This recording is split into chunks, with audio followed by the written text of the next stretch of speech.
ഓം ശതധാരമുസ്സമക്ഷീയമാണം വിപശ്ചിതം വിതരം വക്വാനാം മേളിം മദന്തം പിത്രോരുപസ്നേതം രോദസി വ്രതം സത്യവാചമൊങ്കും ഗുരുഭ്യോ നമ. ദീർഘദണ്ഡ നമസ്കാരം നിർലജ്ജോ ഗുരുസന്നിധൗ ശരീരം അർത്ഥം പ്രാണം ച സദ്ഗുരുഭ്യോ നിവേദയേവം ഗുരുഭ്യോ നമ. ഓം ഗണാനാം ത്വാം ഗണപതിം ഹവാമഹേ കവിം കവീനാം ഉപമശ്രമസ്തമം ജ്യേഷ്ഠരാജം ബ്രഹ്മണസ്പദ ആനശരണന്നോതിഭിശീലസാദനം. ഓം ഗം ഗണപതയേ നമഃ. ഓം ഏകദന്തായ വിദ്മഹേ വക്രതുണ്ടായ ധീമഹി തന്നോ ദന്തി പ്രചോദയാത്. ഓം ഗം ഗണപതയേ നമഃ. ഓം സം സരസ്വത്യൈ നമഃ. ഓം വ്യാം വേദവ്യാസായ നമഃ. ഓം നമോ ഭഗവതേ ദക്ഷിണാമൂർത്തയേ മഹ്യം മേധാം പ്രജ്ഞാം പ്രയച്ഛ സ്വാഹ. ഓം ബാലരിവിദ്യുതിബിന്ദുകിരീടാം തുങ്കകുജം നയനത്രയയുക്താം സ്മേരമുഖിം വരദാങ്കുശപാശാം ഭീതിഹരാം പ്രഭവേദ ഭുവനീശിം. അമ്മേ അരുണകിരണജാലേ രഞ്ജിതാസാവകാശ വിധൃത ജപവടീക പുസ്തക വേദഹസ്ത അഭയവരകരാഢ്യാപുല്ലകൽഹാര സംസ്ഥ നിവസതു ഹൃദി ബാലാ നിത്യകല്യാണശീലാമേ. ജ്വാലാകരാളമത്യുഗ്രം ന ശേഷാസുരസൂദനം ത്രിശൂലം പാതുനോ ഭീതേ. ഭദ്രകാളീ നമോസ്തുതേ. കാളി കാളി മഹാകാളി ഭദ്രകാളി നമോസ്തുതേ. കുലം ച കുലധർമ്മം ച മാം ച പാലയ പാലയ. ഓം നമശ്ചണ്ഡികായൈ നമഃ. ഓം നമഃ പാർവതീപതയേ ഹര ഹര മഹാദേവ. ഓം നമഃ ശിവായ നമഃ. ഓം നമഃ ശിവായ. ഓം നമഃ ശിവായ ശിവായൈ നമഃ. ഓം നമഃ ശിവായ. ഓം നമഃ ശിവായ. ശുഭം ശുഭം ഗുരു ഗുരു ശിവായ നമഃ. ഓം നാരായണായ നമ. നാരായണായ നമ. നാരായണായ നമ. നാരായണ നാരായണ സകല സന്താപനാശന ജഗന്നാഥ വിഷ്ണു ഹരിനാരായണായ നമ. ഓം നമോ ഭഗവതേ വാസുദേവായ. ശ്രീകൃഷ്ണായ പരബ്രഹ്മണേ നമ. ഹരി ഓം. ശൈവ വൈഷ്ണവ ശാക്തേയ വ്യത്യാസമന്യേ എല്ലാത്തരം പൂജകളിലും തുടക്കം കുറിക്കുന്നത് ഗണപതിയോടുകൂടിയാണ് എന്ന് മാത്രമല്ല, ഭാഷയിൽ ഗണപതിക്ക് കുറിക്കുക എന്ന് പറയുന്ന ഒരു പ്രയോഗം തന്നെയുണ്ട് നാന്ദി കുറിക്കുന്നതിന്, തുടക്കം കുറിക്കുന്നതിന് വേണ്ടി. എല്ലാ തരത്തിലും ഗണപതിക്കുള്ള പ്രാധാന്യം ഉദ്ഘോഷിച്ചുകൊണ്ട് പ്രഥമ ഗണനീയനായിരിക്കുന്ന ഗണപതിക്ക് ആ സ്ഥാനം എങ്ങനെ കിട്ടിയെന്ന് പുരാണങ്ങൾ ഉദ്ഘോഷിക്കുന്നുണ്ട്. പ്രത്യേകിച്ചും ശിവപുരാണത്തിലൊരു കഥ കാണുന്നത് ഗണപതിയും അതുപോലെ തന്നെ സുബ്രഹ്മണ്യനും രണ്ടുപേരും വിവാഹം കഴിക്കണം എന്നുള്ള അഭ്യർത്ഥനയുമായി മാതാപിതാക്കളുടെ മുൻപിൽ വന്നപ്പോൾ അവിടെ ഒരു വ്യവസ്ഥ വെച്ചു. ആരാണ് ഈ ലോകത്തെ ചുറ്റി ആദ്യം എൻ്റെ മുമ്പിൽ വരുന്നത്, അയാൾക്ക് ആദ്യം വിവാഹം നടത്തിച്ചു കൊടുക്കാം എന്നുള്ള വ്യവസ്ഥ പാലിക്കുന്നതിന് വേണ്ടി മയിലിൻ്റെ പുറത്തേറി മുരുകനും പോയി, അതുപോലെ എലിയുടെ പുറത്ത് കയറി ഗണപതിയും പോയി എന്നാണ് കഥ. ഏതായാലും രണ്ടുപേരും ഉലകം ചുറ്റാനായിട്ട് പോയി. താമസം വരുമെന്ന് കരുതി ഇരുന്നപ്പോൾ എത്രയും പെട്ടെന്ന് അച്ഛനമ്മമാരെ എലിയുടെ പുറത്ത് കയറി പ്രദക്ഷിണം വെച്ചുകൊണ്ട് ഗണപതി വന്ന് അവിടെ നമസ്കരിച്ചുകൊണ്ട് ഞാൻ ലോകം ചുറ്റിക്കഴിഞ്ഞു എന്ന് പറഞ്ഞപ്പോൾ അർത്ഥവത്തായിരിക്കുന്ന ഈ പ്രതികരണം അല്ലെങ്കിൽ ഇത്തരത്തിലുള്ള ഒരു സമീപനം മറ്റാർക്കും ഉണ്ടാകാൻ സാധ്യമല്ല. എല്ലാ തരത്തിലും ബുദ്ധിമാനായിട്ടുള്ള ഗണപതി പ്രഥമ ഗണനീയൻ എന്ന് പറയുന്ന പദവിക്ക് അർഹനാണെന്ന് കണ്ട് അവിടെ പ്രഖ്യാപനം ഉണ്ടാകുകയാണ്. പ്രഥമ ഗണനീയൻ ഗണപതി തന്നെ. ഇതിനെ ചൊല്ലി പിന്നാലെ പിണക്കവും വഴക്കവും ഇതൊക്കെ ഉണ്ടായി. എല്ലാ തരത്തിലും മുരുകൻ പിണങ്ങിപ്പോകുന്ന കഥയെല്ലാം തന്നെ പിന്നാലെ വരുന്നുണ്ട്. നാം മനസ്സിലാക്കേണ്ടത് എല്ലാ തരത്തിലും ആരെയാണ് നാം ആദ്യം പൂജിക്കേണ്ടത്, എവിടെയാണ് തുടങ്ങേണ്ടത്, എങ്ങനെയാണ് തുടങ്ങേണ്ടത്, നിസ്സംശയം നമ്മുടെ സംസ്കാരം നമ്മെ പഠിപ്പിക്കുന്ന ഗണപതിയിൽ കൂടി. അപ്പോൾ എല്ലാ തരത്തിലും നാം എല്ലാ കാര്യങ്ങളും ചെയ്തു തുടങ്ങേണ്ടത് ഗണപതിക്ക് വച്ചതിന് ശേഷമാണോ എന്ന് ഗണപതിക്ക് ആദ്യം വയ്ക്കുക. അപ്പോൾ എല്ലാ തരത്തിലും ദേവന്മാരിൽ പ്രഥമഗണനീയനായിട്ടുള്ള ഗണപതിയുടെ ഉത്സവം നടന്നുകൊണ്ടിരിക്കുന്ന കാലഘട്ടമാണ് ഇപ്പോൾ. ഭാരതാംബയുടെ മാറിടത്തിൽ സർവത്ര ഗണേശോത്സവം. ഗണപതിയുടെ പ്രാധാന്യം മനസ്സിലാക്കിയിട്ടാണ് സ്വാതന്ത്ര്യ സമരസേനാനികളിൽ പൂജനീയ ബാലഗംഗാധര തിലകൻ അല്ലെങ്കിൽ തിലക് എന്ന് പറയുന്ന മഹാനുഭാവൻ, അദ്ദേഹം ബോംബെയിൽ തുടങ്ങി വെച്ചതാണല്ലോ ഈ പറയുന്ന ഗണേശോത്സവം. വളരെയേറെ വൈകിപ്പോകുന്ന അല്ലെങ്കിൽ പതുക്കെ പോകുന്ന ഈ സ്വാതന്ത്ര്യത്തിൻ്റെ ലബ്ധിക്ക് വേണ്ടി അദ്ദേഹം കണ്ടുപിടിച്ച വിദ്യ നോക്കൂ. ഗണപതിയെ ഒന്ന് ഉപാസിച്ച് കളയാം, അല്ലെങ്കിൽ ഗണപതിയിലൂടെ നമുക്ക് ഈ വിമോചന സമരത്തിന്, സ്വാതന്ത്ര്യ സമരത്തിന് കൂടുതൽ ആക്കം കൂട്ടാം എന്ന് അദ്ദേഹം കരുതി. അത് ഫലവത്താകുകയും ചെയ്തു. ഏതായാലും വളരെയേറെ വർഷങ്ങൾ കഴിഞ്ഞിട്ടുള്ള ഈ പ്രസ്ഥാനം ഇന്നിപ്പോൾ തഴച്ചു വളർന്നു. ഗണേശോത്സവം എന്ന് പറയുന്ന ഭാരതാംബയുടെ എല്ലാ പ്രദേശങ്ങളിലുമുള്ള ഉത്സവമായിട്ട് മാറിക്കഴിഞ്ഞു. എല്ലാവരും അത് ഉൾക്കൊണ്ട് കഴിഞ്ഞു, സ്വീകരിച്ചു കഴിഞ്ഞു.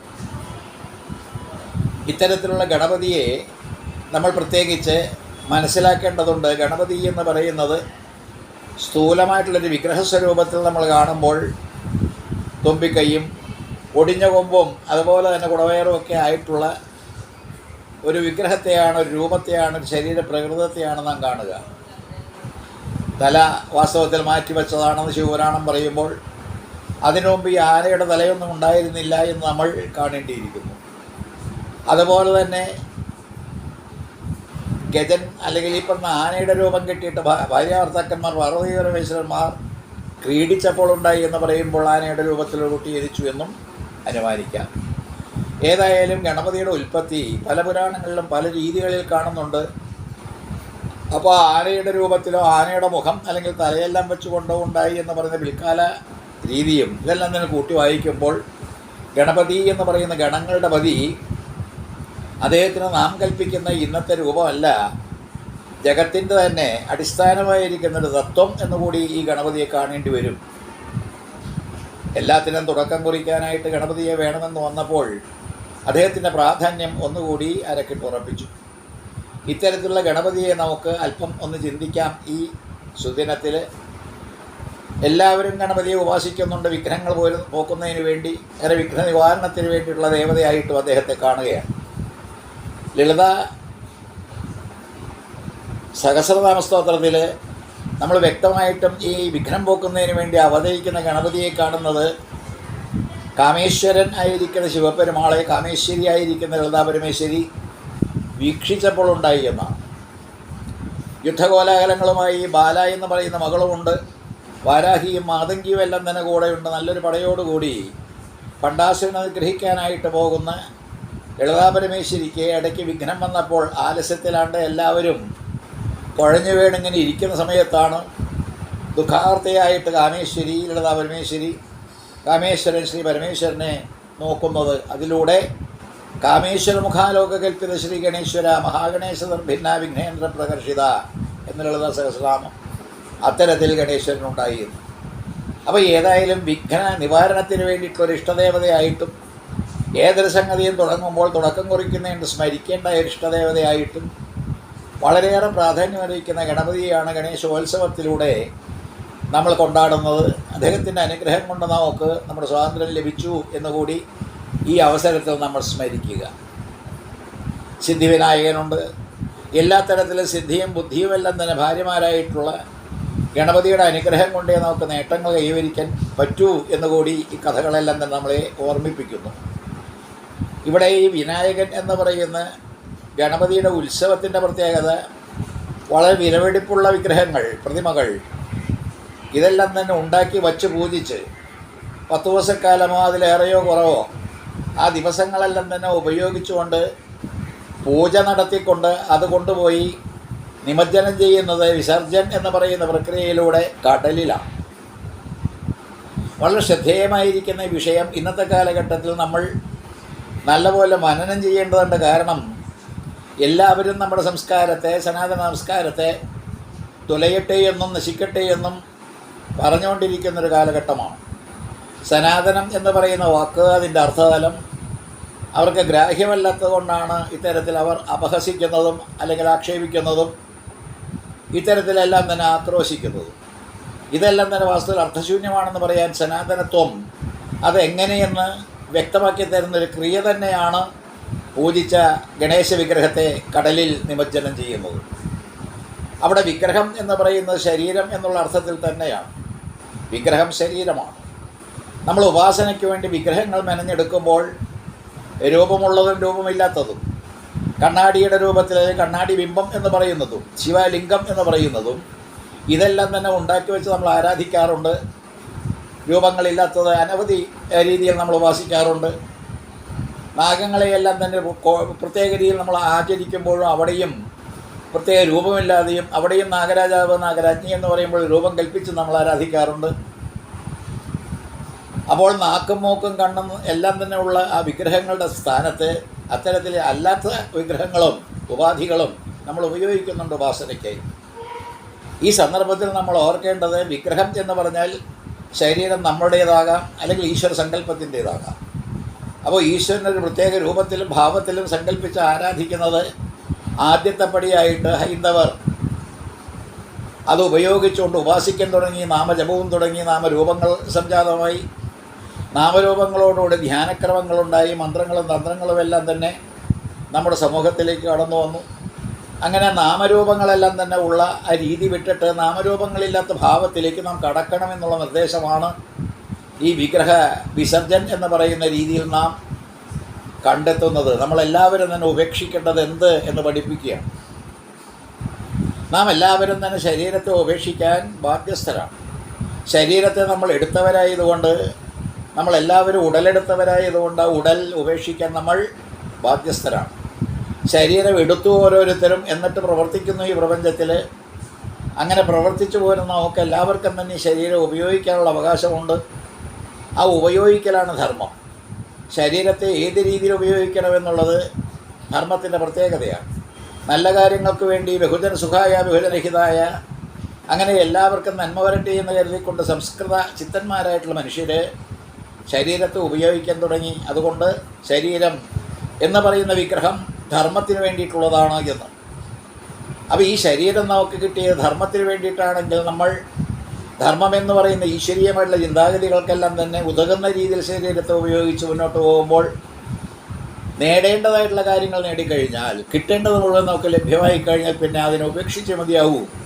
ആ തത്വമാണ് 10 ദിവസക്കാലമോ അല്ലെങ്കിൽ അതിൽ കൂടുതലോ കുറവോ ആ ദിവസങ്ങളെല്ലാം തന്നെ പൂജയ്ക്ക് വിധേയമാകുന്ന അതിസുന്ദരമായിട്ടുള്ള വിലപിടിപ്പുള്ള വിഗ്രഹങ്ങൾ അത് ഉപേക്ഷിക്കുന്ന രീതി. അത് വാസ്തവത്തിൽ വളരെയേറെ സിംബോളിക്കാണ്. വളരെയേറെ ഈ പറയുന്ന വളരെയേറെ പ്രതീകാത്മകമായിട്ട് നമ്മൾ ചെയ്യുന്ന ആ പ്രവൃത്തിയിലൂടെ നമ്മളെല്ലാവരും പഠിക്കേണ്ടതെന്ത്, അതാണ് വാസ്തവത്തിൽ ഉപയോഗിക്കുക, ഉപേക്ഷിക്കുക. തേന തെക്തേന ഭുഞ്ചീത എന്ന് പറയുന്ന ഈശാവാസ്യ ഉപനിഷത്തിലെ മന്ത്രം അത് നമ്മളെ പഠിപ്പിക്കുന്നത് ഉപയോഗിക്കുന്നത് നല്ലത്, ഭുജിക്കുന്നത് അല്ലെങ്കിൽ ആഹരിക്കുന്നത് നല്ലത്, പക്ഷേ ഉപേക്ഷിച്ചിട്ട് വേണമെന്ന്. അങ്ങനെ ഉപേക്ഷിച്ചിട്ട് ഭുജിക്കുക എന്ന് പറഞ്ഞാൽ ശരീരത്തെ നമ്മളെപ്പോഴും ഉപയോഗിക്കുമ്പോഴും അതിനെ ഉപേക്ഷിക്കാൻ തയ്യാറാകണം. അതിനു മുമ്പ് കാര്യങ്ങൾ നിർവഹിച്ചിരിക്കണം. അപ്പോൾ എല്ലാ കാര്യങ്ങളും ചെയ്തു തീർക്കാനുള്ള ഈ ഉപാധി ഉപകരണത്തെ വേണ്ട രീതിയിൽ കൈകാര്യം ചെയ്ത് ഉപയോഗിച്ചതിന് ശേഷം ഉപേക്ഷിക്കുന്ന സമ്പ്രദായം, അവിടെയാണ് മരണം. നമ്മൾ രമിച്ചുകൊണ്ട് മരിക്കുകയാണ്, രസിച്ചുകൊണ്ട് മരിക്കുകയാണ്, കാര്യങ്ങൾ ചെയ്ത് തീർത്തുകൊണ്ട് നമ്മൾ ഉപേക്ഷിക്കുകയാണ്. ആ രീതിയാണ് വാസ്തവത്തിൽ ഈ വിഗ്രഹങ്ങൾ കടലിൽ കൊണ്ടുപോയി തള്ളുന്നതിൽ നാം പഠിക്കേണ്ടത്. അത് ആലോചിച്ച് നോക്കൂ. പുന്നാരിച്ച് വളരെ സ്നേഹത്തോടുകൂടി ആഭരണങ്ങളോടുകൂടി ആദരിച്ച് നിവേദ്യാദികളെല്ലാം തന്നെ സമർപ്പിച്ച് കൊട്ടും പാട്ടുമായിട്ട് ഇത്രയും ദിവസക്കാലം നമ്മൾ ആരാധിച്ച വിഗ്രഹത്തെ ഒരു സുപ്രഭാതത്തിൽ കൊണ്ടുപോയി കടലിൽ തള്ളുക എന്ന് പറഞ്ഞാൽ അത് നിഷ്കരുണമായിട്ട് തോന്നും, യാതൊരു ദയവുമില്ലാത്ത രീതിയിലുള്ള പ്രവൃത്തി പോലെ തോന്നും. പക്ഷേ അതാണ് ആത്യന്തികമായിട്ടുള്ള സ്ഥിതിവിശേഷം. അതാണ് സനാതനത്വം വിളിച്ചോതുന്നത്. അല്ലയോ മനുഷ്യ, നിൻ്റെ ശരീരം നിനക്ക് ഉപയോഗിക്കാനുള്ളതാണ്. ഉപയോഗിച്ച തൃപ്തി അടഞ്ഞ് നമ്മൾ ചെയ്യേണ്ട കാര്യങ്ങളെല്ലാം തന്നെ നിർവഹിച്ച് സമൂഹത്തിന് നന്മ ചെയ്ത് എല്ലാ തരത്തിലും ഉപകാരപ്രദമായിരിക്കുന്ന ശരീരത്തെ ഉപയോഗശൂന്യമായ രീതിയിലേക്ക് എത്തുമ്പോൾ അതിനെ ഉപേക്ഷിച്ചുകൊണ്ട് രക്ഷപ്പെടുക. കാരണം ഈ ശരീരം നീ കൊണ്ടു നടക്കുന്നൊരു ഉപകരണം മാത്രമാണ്, നീയല്ല. അപ്പോൾ നമ്മളെല്ലാവരും ശരീരമല്ല എന്നുള്ള ബോധത്തിലേക്ക് വന്ന്, ശരീരമല്ലാത്ത ഞാൻ പിന്നെ എന്ത് എന്നുള്ള ചിന്തയിലേക്ക് കടന്നു വന്ന് ആത്മഭാവത്തെയെല്ലാം തന്നെ ആർജിച്ചുകൊണ്ട് നിതാന്ത സത്യമായിരിക്കുന്ന, സനാതനമായിരിക്കുന്ന ആ സത്യത്തെ വിട്ട് മറ്റ് യാതൊന്നും നമുക്ക് വാസ്തവ ലക്ഷ്യം ഇടാനില്ല എന്നുള്ള ബോധത്തോടു കൂടി സാധന കൊണ്ടുപോകുന്നതാണ് സനാതനധർമ്മത്തിൻ്റെ സവിശേഷത. ഇത് മറന്നിട്ടാണ് ഈ ആരോപണങ്ങളും ആക്ഷേപങ്ങളുമെല്ലാം. ഇന്ന് കാണുന്ന ജനതയിലെ ജനസമൂഹത്തിലെ വിഭാഗീയതയും അതുപോലെ വൃത്തികെട്ട പ്രവണതകളും ഇതിൽ ഒന്നും തന്നെ സനാതനധർമ്മത്തിൻ്റേതല്ല. സനാതനധർമ്മം വാസ്തവത്തിൽ സംസ്കരിച്ച് ഉണ്ടായ ഒരു ധർമ്മമാണ്. പണ്ടുണ്ടായിരുന്ന വികലമായിരിക്കുന്ന ചിന്താഗതികളെല്ലാം തന്നെ മാറി ശൈവ വൈഷ്ണവ ശക്തയന്മാരെല്ലാവരും തന്നെ വാസ്തവത്തിൽ അവരുടെ ആ വൃത്തികെട്ട സങ്കുചിത ചിന്താഗതികൾ അതെല്ലാം തന്നെ മാറ്റിയിട്ട് സമന്വയം സാധിച്ച് അവർക്ക് നേടാൻ കഴിഞ്ഞ വേദാന്തത്തിൻ്റെ പ്രത്യേകതയാണ് ഈ സനാതനധർമ്മത്തിൻ്റേത്. വേദാന്തത്തിൽ ശരീരം ഞാനല്ല എന്നുള്ള പ്രഖ്യാപനം, തത്വമസ്യാദി മഹാവാക്യങ്ങളിലൂടെ ഏതൊരു സംഗതിയാണ് ഒരു മനുഷ്യൻ ആരാഞ്ഞറിഞ്ഞ് ആസ്വദിക്കേണ്ടത്, അഹം ബ്രഹ്മാസ്മി എന്ന് പറയുന്ന തത്വം അസത്യം, അത് അറിഞ്ഞു കഴിഞ്ഞാൽ കിട്ടുന്ന അനുഭൂതിയാണ് സനാതനം. അപ്പോൾ സനാതനം എന്ന് പറയുന്നത് ഇന്നത്തെ ഈ ലോകത്തെ ജനങ്ങളുടെ ഇടയിൽ കാണുന്ന പുഴുക്കുത്തുകളും വൃത്തികെട്ട പ്രവണതകളും ഉൾക്കൊള്ളുന്ന ഒന്നല്ല എന്ന് ഉറപ്പിച്ച് നമ്മൾ ജനിച്ചത് വാസ്തവത്തിൽ നാം ആര് എന്ന് മനസ്സിലാക്കാൻ വേണ്ടിയിട്ടാണെന്നുള്ള ബോധത്തോടുകൂടി ഹുവാമൈ എന്നുള്ള ചോദ്യത്തിന് മറുപടി കിട്ടാൻ വേണ്ടിയിട്ടുള്ള ഒരു ഉപകരണമാണ് ശരീരമെന്ന് കണ്ട് ആ ശരീരത്തെ ഉപയോഗിച്ചുകൊണ്ട് ഞാൻ ശരീരമല്ല എങ്കിൽ പിന്നെ ആരാണ്, എന്താണ്, ഇത്തരത്തിലുള്ളൊരു ജ്ഞാനം, അറിവ് അത് ഉണ്ടാക്കിയെടുക്കുമ്പോഴാണ് സനാതനധർമ്മത്തിൻ്റെ ലക്ഷ്യം സാധൂകരിക്കപ്പെടുന്നത്. അതാണ് സനാതനത്വം. അതിൻ്റെ പ്രതീകാത്മകമായിട്ടുള്ളൊരു ഉപാസനാക്രമം തന്നെയാണ് ഈ ഗണേശോത്സവത്തിൽ നമ്മൾ ഗണപതിയെ ഉപാസിച്ചുകൊണ്ട് ഈ കടലിൽ തള്ളുന്നതിൻ്റെ ലക്ഷ്യം. അത് വളരെയേറെ ചിന്തനീയമായിട്ടുള്ളൊരു കാര്യമാണ്. ഏതായാലും ഗണപതിയെപ്പറ്റി പറയുമ്പോൾ എല്ലാവരും ഉച്ചൈസ്തരം ചൊല്ലിക്കൊണ്ട് പാടിക്കൊണ്ട് അല്ലെങ്കിൽ കർണാടക സംഗീതത്തിൽ വളരെയേറെ ശ്ലാഘിക്കപ്പെടുന്ന ഒരു കീർത്തനമാണല്ലോ വാതാപി ഗണപതിം ഭജേഹം. ഈ വാതാപി ഗണപതിം ഭജേഹം എന്ന് പറയുന്ന കൃതി ദീക്ഷിതരുടെ അത്യന്തം അതുല്യമായിരിക്കുന്ന ഒരു കീർത്തനം ആടിപ്പാടി രസിക്കാത്ത ആരും തന്നെയില്ല. വളരെയേറെ പ്രഗത്ഭോതികളായിട്ടുള്ള സംഗീതജ്ഞന്മാർ, കർണാടക സംഗീതജ്ഞന്മാർ ഇത് പാടാത്ത വേദികളില്ല. അങ്ങനെയുള്ള വാതാപി ഗണപതിം ഭജേഹം, വാരണാസ്യം വരപ്രദം എന്ന് നമ്മൾ പറയുമ്പോൾ എല്ലാവരെയും അനുഗ്രഹിച്ചുകൊണ്ട് ആശീർവദിച്ചുകൊണ്ട് അത്തരത്തിൽ വർത്തിക്കുന്ന ഈ ഗണപതി വാരണാസ്യം, ആനയുടെ മുഖം ഉള്ള ആ ഈശ്വര സ്വരൂപത്തെയാണ് വാതാപിയിൽ ആ സ്ഥലത്ത് ആരാധിക്കുന്നത് ദീക്ഷിതർ. സംഗീതജ്ഞന്മാരിൽ വളരെ ശ്രേഷ്ഠമതിയായിരിക്കുന്ന ദീക്ഷിതർ അദ്ദേഹത്തിൻ്റേതായുള്ള കൃതികളിൽ വളരെ ശ്രേഷ്ഠമായിരിക്കുന്ന വാതാപി ഗണപതിയും എന്നുള്ള കീർത്തനം, അതിൽ ഹംസധ്വനി എന്ന് പറയുന്ന രാഗത്തിൽ ചിട്ടപ്പെടുത്തിയിട്ടുള്ള കീർത്തനത്തിൽ നമ്മൾ മുന്നോട്ട് പോകുമ്പോഴാണ് ഭൂതാദി സംസേവിത ചരണം, അവിടെ ഈ പറയുന്ന ഗണാനാം ത്വാം ഗണപതിം ഹവാമഹേ എന്നുള്ള വേദസൂക്തം, ഗണപതിയുടെ സൂക്തം നമ്മൾ ഇങ്ങനെ പഠിക്കുമ്പോൾ അവിടെയും ഗണാനാം ത്വാം ഗണപതി, ഗണങ്ങളുടെയെല്ലാം തന്നെ അധിപതിയായിട്ടുള്ള ഗണപതിയെ കാണുമ്പോൾ ഗണം എന്ന് പറയുന്ന ഭൂതഗണം പഞ്ചഭൂതങ്ങളാണ്. അങ്ങനെ ആകാശം മുതൽ ഭൂമി വരേക്കുള്ള പഞ്ചഭൂതങ്ങളുടെയെല്ലാം തന്നെ അധിപനായിരിക്കുന്ന ആ ഗണപതിയാണ് ഇവിടെ സ്മരിക്കുന്നത്. ഭൂതാദി സംസേവിത ചരണം. അപ്പോൾ ഏതൊരു ഗണപതിയാണോ ഇദ്ദേഹം ഇങ്ങനെ പാടി പുകഴ്ത്തുന്നത്, അദ്ദേഹത്തെ സേവിക്കുന്നത് ഈ പഞ്ചഭൂതങ്ങളാണ്. പഞ്ചഭൂതങ്ങൾ, മഹാഭൂതങ്ങളെന്ന് പറയുന്ന ആകാശാദികൾ, ആകാശം മുതൽ ഭൂമി വരേക്ക് എത്തുമ്പോഴേക്ക് സൃഷ്ടി, ആ സൃഷ്ടിയിൽ നമ്മൾ ഉണർന്ന് എഴുന്നേറ്റ് ഉയർന്ന് നമ്മൾ മുകളിലേക്ക് കടന്ന് ആകാശതലത്തിലെത്തുമ്പോൾ ഉണ്ടാകുന്ന മോക്ഷം. അങ്ങനെ ആരോഹണ അവരോഹണാദികളെല്ലാം തന്നെ നമ്മൾ ഈ ഭൂതം എന്ന് പറയുന്ന പഞ്ചഭൂതങ്ങൾ എന്ന് പറയുന്ന സൃഷ്ടിക്കുതകുന്ന ആ സാമഗ്രികൾ, അത്തരത്തിലുള്ള സാധനങ്ങളിലൂടെ നമ്മൾ സാധിക്കുകയാണ്. അവരെല്ലാവരും തന്നെ ഈ പഞ്ചഭൂതങ്ങൾ സേവിക്കുന്ന ചരണങ്ങളോട് കൂടിയിട്ടുള്ള ഭഗവാനെയാണ് ഇവിടെ ഗണേശനായിട്ട് ദീക്ഷിതർ ആരാധിക്കുന്നത്. ഭൗതിക പ്രപഞ്ചഭരണം. അപ്പോൾ ഈ ഭൗതികമായിരിക്കുന്ന പ്രപഞ്ചത്തെ, നമ്മൾ കാണുന്ന ഈ പ്രപഞ്ചത്തെ, ലോകത്തെ, അത്തരത്തിൽ പഞ്ചഭൂതനിർമ്മിതമായിരിക്കുന്ന പ്രപഞ്ചത്തെ, അതിനെയും വാസ്തവത്തിൽ ഭരിക്കുന്നതാര്? ഈ ഗണപതിയാണ്. പ്രപഞ്ചകർത്താവും ഭർത്താവും അതുപോലെ സംഹർത്താവും ആര് എന്ന് ചോദിച്ചാൽ ഗണപതി അഥർവശീർഷത്തിൽ നമ്മൾ ജപിക്കുമ്പോൾ പറയുന്നതും പാടുന്നതും കേൾക്കുന്നതും ഇതുതന്നെയാണ്. ആരാണിതിന് സൃഷ്ടികർത്താവ്? ഗണേശനാണ്. ആരാണിതെല്ലാം തന്നെ ഇങ്ങനെ ഭരിച്ചുകൊണ്ട് നടക്കുന്നത്? അദ്ദേഹം തന്നെയാണ്. എല്ലാത്തിനും ഒടുവിൽ ഇതിനെല്ലാം തന്നെ സംഹരിക്കുന്ന ആര് എന്ന് ചോദിച്ചാൽ അതും ഗണപതി അല്ലാതെ മറ്റാരുമല്ല. അതാണ് ഇവിടെ ഭൗതിക പ്രപഞ്ചഭരണം. നമ്മൾ കാണുന്ന ഈ പ്രപഞ്ചത്തെ മുഴുവൻ ഭരിക്കുന്ന ആര് എന്ന് ചോദിച്ചാൽ ഭഗവാൻ ഗണേശനാണ്. സൃഷ്ടിച്ചതും അദ്ദേഹം തന്നെ, സംഹരിക്കുന്നതും അദ്ദേഹം തന്നെ. കൂട്ടത്തിൽ അദ്ദേഹം പാടി നമ്മളെ രസിപ്പിക്കുകയാണ്, വീതരാഗിണം വിനുത യോഗിനം. അപ്പോൾ യോഗികൾക്കെല്ലാം തന്നെ പ്രാപ്യമായിരിക്കുന്ന, യോഗികളുടെ ദൃഷ്ടിയിൽ യോഗികളെന്ന് പറയുന്ന ഈശ്വരനുമായിട്ട് താതാത്മ്യം പ്രാപിച്ച അപൂർവ വ്യക്തിത്വങ്ങൾ, ഋഷീശ്വരന്മാർ, അവർക്ക് ദൃഷ്ടമായിട്ടുള്ളവർക്ക് കാണാൻ പറ്റുന്ന ഈശ്വര സ്വരൂപം അത് വീതരാഗിണം, രാഗങ്ങളില്ലാത്തതാണ്, രാഗം അറ്റാച്ച്മെൻറ്റ്. അപ്പോൾ ഈ പ്രപഞ്ചത്തോട് പറ്റില്ലാതെ ഈശ്വരൻ്റെ പ്രത്യേകത, അനുഭവമായിരിക്കുന്ന ആധ്യാത്മികതയുടെ പ്രത്യേകത ഈ പറയുന്ന നിർമ്മമത്വമാണ്. നിർലേപത്വം, നിർമ്മമത്വം, നിർഗുണത്വം എന്നെല്ലാം പറയുന്ന.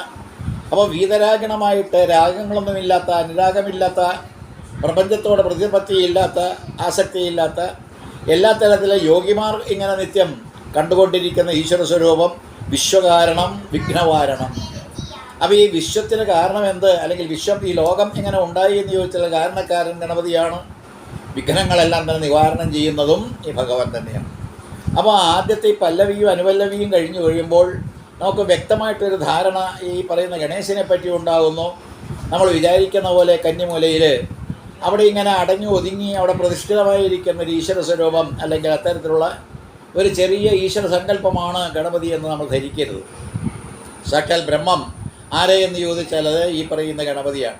അപ്പോൾ ഈശ്വരൻ്റെ എല്ലാ സവിശേഷതകളും ഗുണങ്ങളുമുള്ള ആ ഈശ്വര തത്വത്തെ തന്നെയാണ് വാസ്തവത്തിൽ പ്രതീതീകരിക്കുന്നത് ഈ ഗണപതി എന്ന് വരുമ്പോൾ. വീണ്ടും നമ്മൾ കാണുന്നു ചരണത്തിലേക്ക് വരുമ്പോൾ, പുരാ കുംഭസംഭവം വരെ പ്രപൂജിതം.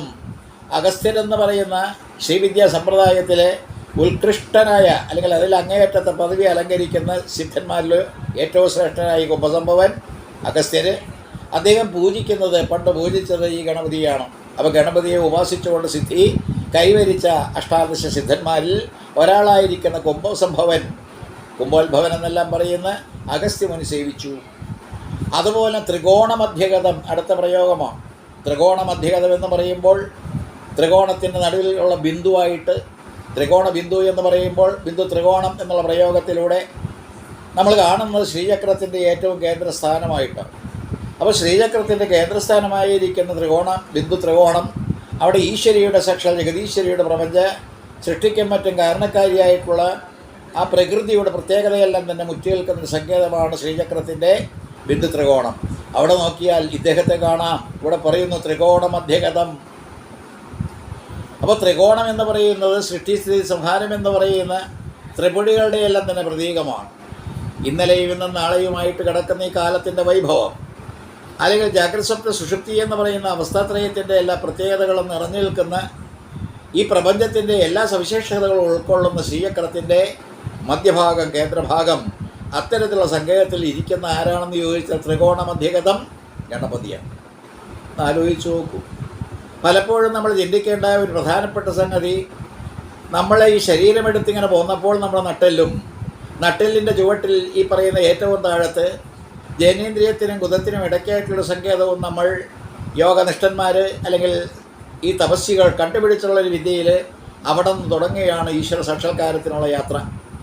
അപ്പോൾ മൂലാധാരം എന്ന് അതിന് പേര് കൊടുത്തു. ത്രികോണ മധ്യഗതം അത് മൂലാധാരത്തിൻ്റെ സങ്കേതമാണ്.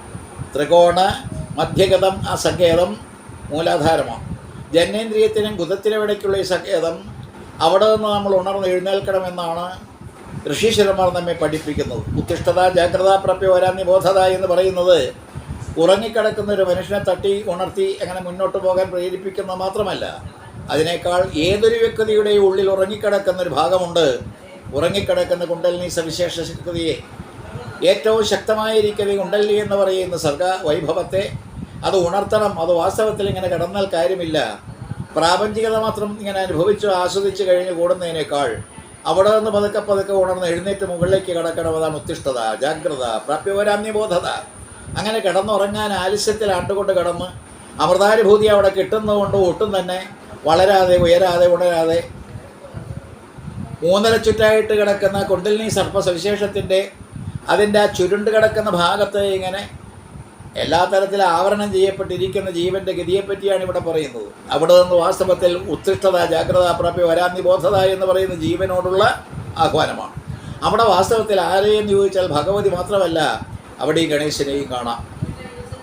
രണ്ട് പ്രധാനപ്പെട്ട സംഗതികൾ നമ്മൾ ഓർക്കേണ്ടത്, കുണ്ടലിനി വിദ്യ ഇതെല്ലാം തന്നെ അഭ്യസിക്കുമ്പോൾ ഏതൊരു മഹശക്തിയെയാണ് നമ്മൾ കുണ്ടലിനിയായിട്ട് ത്രികോണ രൂപത്തിലുള്ള ഈ മൂലാധാരത്തിൽ മൂന്നര ചുറ്റായിട്ട് നമ്മൾ ഇങ്ങനെ ആരാധിക്കുന്ന കാണുന്നത് തലകീഴ്ക്കടാൻ തൂക്കായിട്ടുള്ള സർപ്പത്തിൻ്റെ ആകൃതി. അതെല്ലാം തന്നെ ഉദ്ധരിക്കപ്പെടുമ്പോൾ സർപ്പത്തിൻ്റെ താഴേക്കുള്ള തല മുകളിലേക്കാവുന്നതും അങ്ങനെ അധപ്പതിച്ച രീതിയിൽ നമ്മൾ മുകളിലേക്ക് കടന്നു വരുന്നതും ഇതാണ് വാസ്തവത്തിൽ ആധ്യാത്മികതയുടെ തുടക്കം എന്ന് പറയാം. അവിടെ ആര്? അവിടെ ഗണപതിയാണ്. അപ്പോൾ ഭഗവതിയോടൊപ്പം ഗണപതിയും നമുക്ക് ആക്കവും തൂക്കവും നൽകിക്കൊണ്ട് മുകളിലേക്ക് കയറാനുള്ളൊരു പ്രചോദനം, അത്തരത്തിൽ നേട്ടങ്ങൾ കൈവരിക്കാനുള്ള ഒരു പ്രത്യേക ശക്തി ഇത് പ്രദാനം ചെയ്യുന്ന ആരാണ്? ഈ ഭഗവാൻ ഗണേശൻ തന്നെയാണ്. അതുകൊണ്ടാണ് ത്രികോണമധ്യഗതം. എന്നിട്ടോ മുരാരി പ്രമുഖാദ്യുപാസിതം. മുരാരി പ്രമുഖാദ്യുപാസിതം. വിഷ്ണു മാത്രമല്ല, ശിവൻ മാത്രമല്ല, ത്രിമൂർത്തികൾ എല്ലാവരും എന്ന് മാത്രമല്ല, ലോകത്തുള്ള സകല ദേവതകളും എന്ന് മാത്രമല്ല എല്ലാവരും, അങ്ങനെ ഈ പറയുന്ന പ്രപഞ്ചത്തിൽ സകല ജീവജാലങ്ങളും ഉപാസിക്കുന്നത് നിന്നെയാണ്. മുരാരി പ്രമുഖാദ്യുപാസിതം മൂലാധാര ക്ഷേത്രസ്ഥിതം അവിടെ കൂട്ടിച്ചേർത്തു. അപ്പോൾ ഏതൊരു ത്രികോണത്തിലാണോ ഇവിടെ ചെന്ന് ആ താഴത്തെ തട്ടിൽ ചെന്ന് ഈ ഭഗവാൻ ഗണേശൻ ഇങ്ങനെ വർത്തിക്കുന്നത്, അത് മൂലാധാര ക്ഷേത്രമാണ്. അവിടെയാണ് ഭഗവാന്റെ ഇരിപ്പ്. ശ്രദ്ധിച്ചു നോക്കൂ. നമ്മുടെ മൂലം, നമ്മുടെ അടിസ്ഥാനമായിരിക്കുന്ന സങ്കേത ആധ്യാത്മിക വിദ്യയ്ക്ക് കേന്ദ്രമായിരിക്കുന്ന ഏറ്റവും താഴത്തെ തട്ട്, അവിടെ വന്നിരുന്നു കൊണ്ട് നമ്മളെ ഉദ്ധരിക്കാൻ തയ്യാറെടുത്തുകൊണ്ടിരിക്കുന്ന ഈശ്വര സങ്കല്പമാണ് ഗണപതിയുടേത്.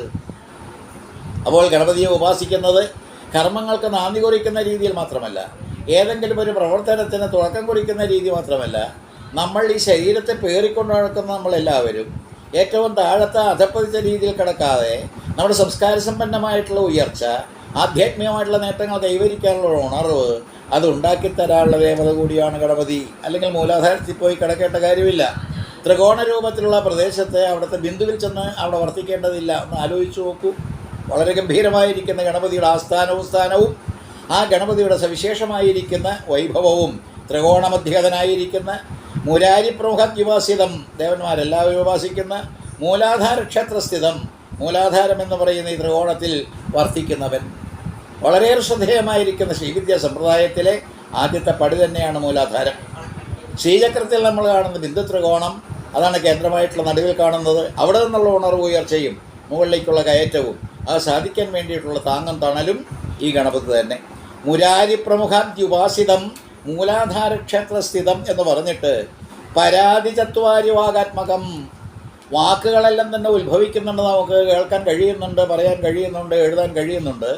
അങ്ങനെയുള്ള വാക്കുകളെല്ലാം തന്നെ പരാഭാവത്തിൽ നിന്നാണ് ഇങ്ങനെ ഉയർന്ന് ഉണർന്ന് എഴുന്നേറ്റ് നമുക്കിങ്ങനെ മാത്രം ദൃശ്യമാകുന്ന പ്രകടമാകുന്നത്.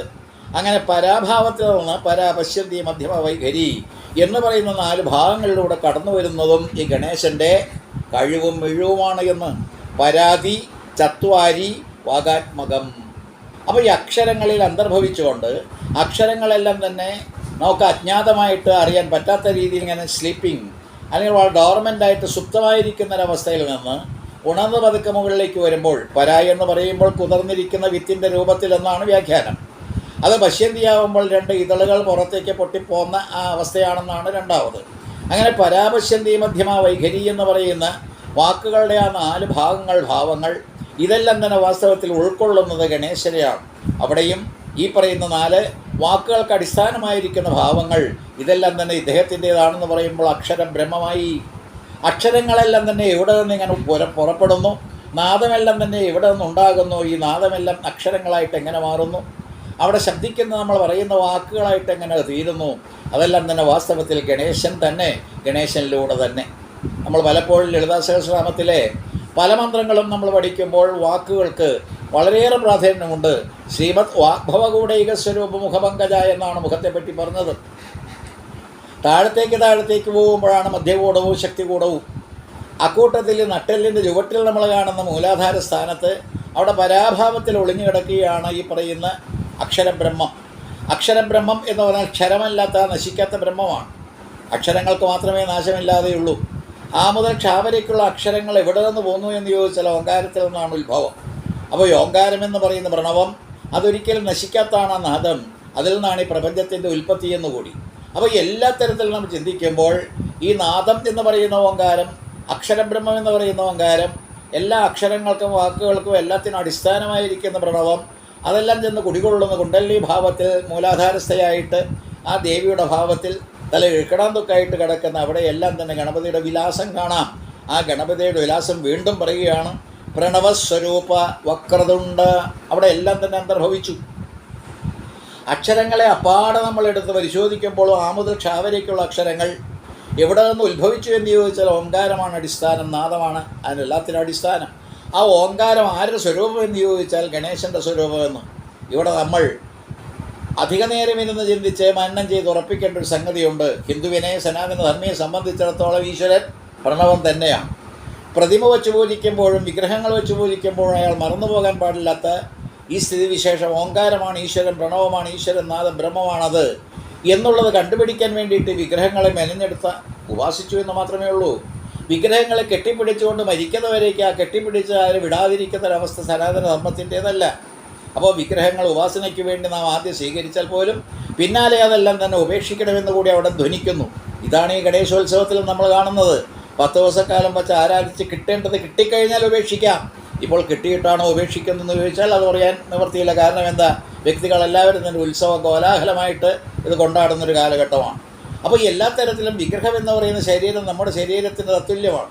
ആ ശരീരത്തെ ഇതുപോലെ തന്നെ നമ്മൾ ഉപാസനയ്ക്ക് വിധേയമാക്കണം എന്നാണ് പഠിപ്പിക്കുന്നത്. എന്നിട്ടാണ് അത് ഉപേക്ഷിക്കുന്നത്. ഇവിടെയും എന്തിനു വേണ്ടിയിട്ടാണ്? പ്രണവസ്വരൂപമായിരിക്കുന്ന ഭഗവാനെ, ഓങ്കാരമായിരിക്കുന്ന ഈശ്വരനെ ദർശിക്കുന്നതിന് വേണ്ടിയിട്ടാണ്, പ്രണവത്തിലേക്ക് എത്താൻ വേണ്ടിയിട്ടാണ് ഈ പ്രയത്നം മുഴുവൻ. വിഗ്രഹം വച്ച് ആരാധിക്കുന്നത്, വിഗ്രഹത്തിൻ്റെ കൈകാലുകളെല്ലാം തന്നെ തല്ലിത്തകർത്ത് കൈകാലുകളില്ലാത്ത പ്രതീകാത്മകമായിട്ടുള്ള രീതിയിൽ ഈ പറയുന്ന ലിംഗമായിട്ടോ അല്ലെങ്കിൽ ഈ പറയുന്ന കണ്ണാടിയായിട്ടോ എല്ലാം തന്നെ പൂജിച്ചുകൊണ്ട് നമ്മൾ വീണ്ടും കടന്നു കയറുന്നത് ഈ പ്രണവത്തിലേക്കാണ്. ആ പ്രണവമാര ഗണപതിയാണ്. അപ്പോൾ ഈ ഗണപതി അഭിന്നമായിരിക്കുന്ന ഈശ്വരസ്വരൂപം, അഭിന്നം എന്ന് പറഞ്ഞാൽ വ്യത്യസ്ത രൂപങ്ങളെല്ലാം തന്നെ വച്ച് ആരാധിക്കുമ്പോൾ പല പല പടങ്ങളും വിഗ്രഹങ്ങളും എല്ലാം തന്നെ പൂജിക്കുന്ന നമ്മുടെ സമ്പ്രദായത്തിൽ അതെല്ലാം തന്നെ ഇഴുകിച്ചേരുന്ന ഒന്നുണ്ട്, അതാണ് പ്രണവം. ഇതാരാ? ഭഗവതി. അപ്പോൾ ഭഗവതി ആരാ എന്ന് ചോദിച്ചാൽ ഉടനെ പ്രണവസ്വരൂപം. ഇതാരാ? ശിവനാണ്. അപ്പോൾ ശിവനാരാ എന്ന് ചോദിച്ചാൽ ഉടനെ പ്രണവസ്വരൂപം എന്നല്ലാതെ വേറൊരു മറുപടിയില്ല. ഗണപതി ആരാ? പ്രണവസ്വരൂപം. മുരുകൻ എന്ന് പറയുന്ന ആ വിശേഷമായിരിക്കുന്ന ഈശ്വര സങ്കല്പം നോക്കുമ്പോൾ അതും പ്രണവമാണ്. അപ്പോൾ പ്രണവമല്ലാതെ മറ്റേ യാതൊന്നുമില്ല എങ്കിലും പല പല രൂപങ്ങളും ഭാവങ്ങളും നമ്മൾ കൊത്തിവെച്ചും ഉണ്ടാക്കി വെച്ചും മെനഞ്ഞെടുത്തും അത്തരത്തിൽ ആരാധിക്കുമ്പോൾ നമ്മൾ മറന്നു പോകാതിരിക്കുന്നത് എന്താ? ഓങ്കാരം എന്ന് പറയുന്ന പ്രണവസ്വരൂപത്തെ, ആ പ്രണവം ഏതാണ് എന്ന് വളരെ വ്യക്തമായിട്ട് നമ്മൾ പഠിക്കേണ്ടതുണ്ട്. അതാണ് ഗണപതി. പറഞ്ഞത് പറയണം കേട്ടാലേ.